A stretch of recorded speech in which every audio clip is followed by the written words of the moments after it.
Hello, and welcome back to Bored and Crazy. I know it's been a very long time without hearing my voice, which is kind of crazy for me. But I'm back and I got a lot of things to talk about. Not on today's episode, just like in general, but like on today's episode, we're gonna talk about Earth.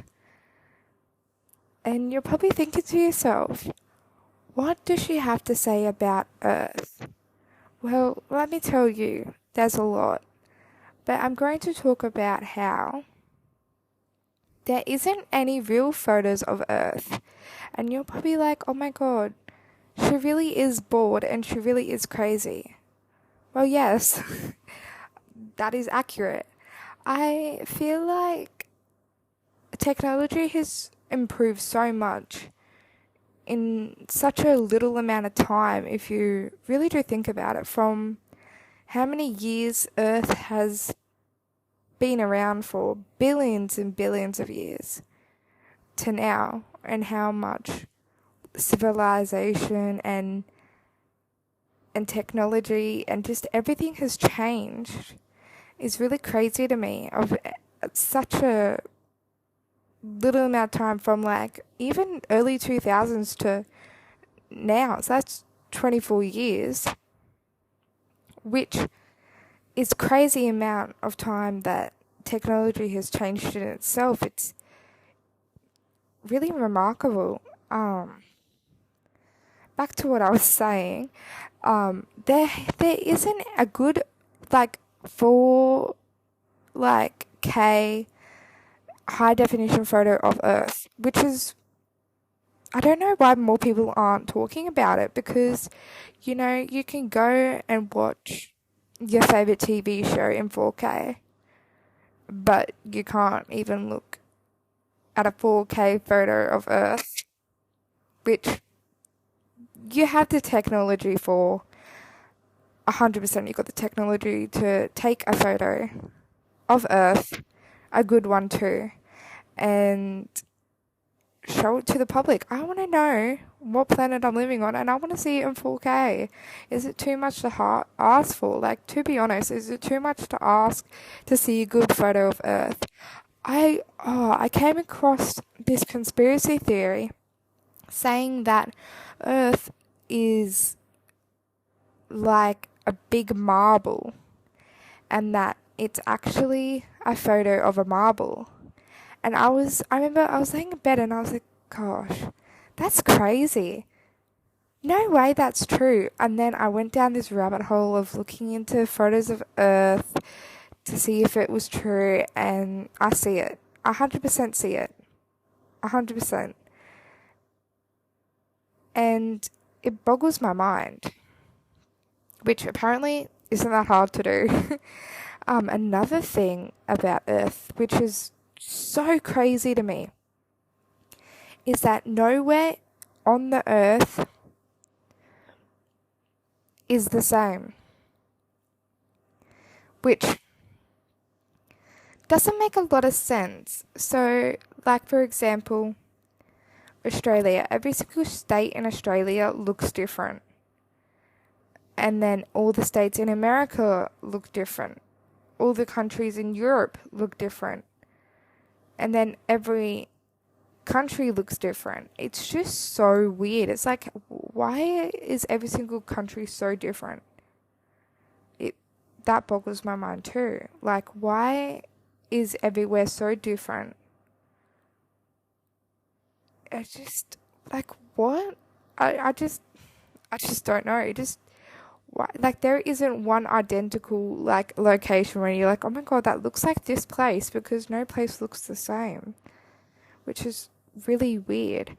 And another thing that boggles my mind is like Antarctica. Oh my gosh, that place wigs me out, because it's just like, once upon a time, back billions of years ago, there was like, before the ice age happened, there was living stuff on Earth. There was flowers, whatnot, blah blah blah, and then it came with ice the Ice Age. Makes sense. But what doesn't make sense to me is how difficult it is to get to Antarctica, which in that boggles my mind because I'm like, why is it so hard to get to a continent? Like, to be honest, it's like one of the hardest passages to get through in the whole of the oceans, which is crazy to me because why? Why can't I see what's on Antarctica? Yeah, there's probably nothing there except ice, but still. Like, it just, no. I just can't. I'm just like mind blown. I'm lost for words. What? And another conspiracy theory that I really like kind of go on or believe in, should I say, is that I really don't feel like aliens live in the sky where like people are like outer space. Like, because I'm like, how do they know what angle to enter the Earth's atmosphere in and how fast? Because when you use a rocket to exit the Earth's atmosphere, you got to go up in a certain angle and at a certain speed, and that took like decades of math and, trial and error to figure out how to get into space in the first place. Well, that's with quotation marks, because who knows if we even left this Earth. But anyway, besides the point. Yeah, so leaving the Earth's atmosphere at a certain angle, trial and error. How do these quotation marks again, aliens, know how to enter the Earth's atmosphere? So, like, obviously gets you thinking, are they already in Earth's atmosphere and they're hiding in other places? I've always had this feeling of that they are disguised, because they've been around for so long. They disguise themselves to look like human beings so that they're not like, so we can't point them out. Because if you look up alien, you see a green ugly monster, or they're like, oh, they have big heads, or oh, they're all bumpy and green. It's like, well, imagine if they're not. Imagine if they're just a normal person and you probably like walked past like 10 aliens in your life and you just had no idea because they're just blended in looking like a normal person. Yeah. that's what goes through my mind all the time. And when they're like, oh, where do they put their UFOs, blah blah blah, I'm like, okay, first of all, not all the oceans have been discovered, like all the parts of the ocean has been discovered. There's so many islands that have not been discovered. I'm like 100% there is some other life on an island that has been around for centuries, that has some sort of civilization on it that we just don't know. Like, they're probably living back centuries and centuries ago. But because none of the islands have been discovered, nobody knows what's going on. So, like, I don't know, it's just so weird that everybody else is living their own lives and not really. And another thing that boggles me out is how deep the ocean is. Oh, I can just talk about Earth all day because it's such a wig out. And it's something that people just don't really think about. Like, no one just really sits there and just thinks about planet Earth and like what's like in of where you go. They just kind of think, oh, planet Earth, like, oh, trees and buildings and stuff. It's like, no, that's not all that Earth is about. Like, Earth is like, the oceans and civilization and growth. I don't know, it just boggles my mind. Like, Earth in itself It's such a great conversation starter. 100%. If I want to have a, if I want to know, I just, you can start multiple conversations about Earth. Anyone you meet, you can really talk about Earth with anyone, and you can say anything, like, about Earth, and people will have their opinions. And some opinions are like, oh, okay, that's interesting. And it is interesting. I love having controversial or opinionated topics with people because you really find out where their head sits without asking those type of personal questions that make you feel uncomfortable. It's an easier way, I feel like, to really find out someone without like saying, oh, what's your belief on this? You just kind of go into that conversation by talking about something so simple and seeing what they believe in and kind of what research they do and what kind of thoughts and beliefs and opinions they have about certain topics, which I love learning and knowing about people's opinions and stories and information, because people that have these types of conversations are the ones that you can talk about for hours.